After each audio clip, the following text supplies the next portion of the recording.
Can we regain 6/6 vision in this patient? क्या इस patient में 6/6 विजन आ सकती है? ये एक चैलेंज है जो हम तो डेली फेस करते ही हैं। मैंने सोचा एक चैलेंज आपके साथ जरूर शेयर करूं कि इस पेशेंट में, पर्टिकुलर पेशेंट में जो मैं अब डिस्कस करने वाला हूं, क्या 6/6 विजन आएगी। Stay tuned for the whole video. मैं बताता हूं चैलेंज क्या है और वीडियो भी दिखाऊंगा एग्जैक्टली कि हुआ क्या। तो एक patient, routine cataract surgery, normal cataract surgery का एक पेशेंट हमारे पास में आया।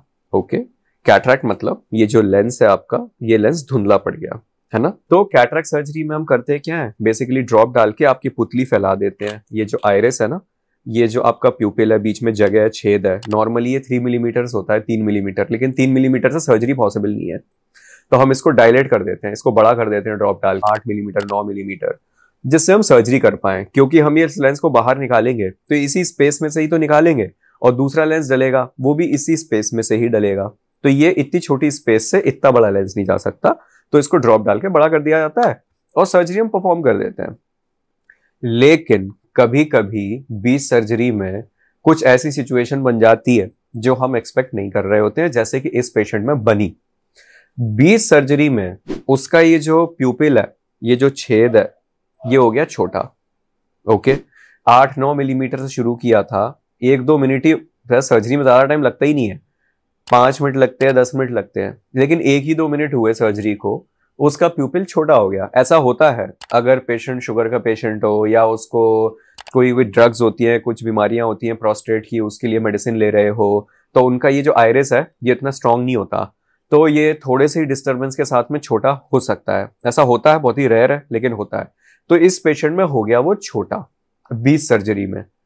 अब जो एक रूटीन सर्जरी थी, एक नॉर्मल सर्जरी थी, वो हो गई हमारे लिए बहुत ही डिफिकल्ट, क्योंकि हम सुन करके भी नहीं करते सर्जरी, हम सिंपल एक ड्रॉप डाल के सर्जरी करते हैं। ठीक है, तो ड्रॉप डाल के सर्जरी करने का मतलब आपकी आंखों में कोई एनेस्थीसिया नहीं है, और ये जो स्ट्रक्चर है, इसको आपने थोड़ा भी हाथ लगा दिया, टच कर दिया किसी भी इंस्ट्रूमेंट से, तो पेनफुल होता है बहुत ज्यादा। ये वाला स्ट्रक्चर, इसमें पेन की नर्व एंडिंग्स होती हैं बहुत ज्यादा, तो इसको आप टच नहीं कर सकते। अगर आपने इसको टच कर दिया बीच सर्जरी में, तो वो पेशेंट बाद की, इसके बाद तो कॉपरेट वो करेगा ही नहीं। और बीच में हम एनेस्थीसिया दे नहीं सकते कि सर्जरी चालू हो गई है फिर हम एनेस्थीसिया दे रहे हैं, सवाल ही नहीं है। तो आप समझो यहाँ सिचुएशन क्या बन गई। अब मुझे सर्जरी करनी है, ये छेद हो गया छोटा सा, अब मैंने इसमें से लेंस भी निकालना है, डालना भी है, सर्जरी स्टार्ट हो गई है, एनेस्थीसिया में दे नहीं सकता, इसको मैं टच कर नहीं सकता। ऐसे में नर्व्स ऑफ स्टील काम आते हैं, ट्रस्ट मी, और कुछ भी नहीं है। एक्सपीरियंस स्किल तो है ही, लेकिन उस मोमेंट पे आपको कूल और काम रहना होता है और गट्स दिखाने होते हैं। तो ऐसे में मैं क्या करता हूं, मैं सारे प्रोसीजर को, सारे प्रोसेस को स्लो डाउन कर देता हूं। जो 5 मिनट 10 मिनट की प्रोसेस होती है, हम लोग यूज टू है क्योंकि हम डेली घंटों ऑपरेट करते हैं, सालों से कर रहे हैं, तो सारे प्रोसेस को स्लो डाउन कर देते हैं। एकदम स्लो मोशन जैसा वीडियो नहीं होता, बिल्कुल स्लो मोशन में ले जाते हैं। नॉर्मल स्पीड को 1/4 कर दो, ठीक है। इतना ही करने से आपके बहुत सारे प्रॉब्लम सॉल्व हो जाते हैं।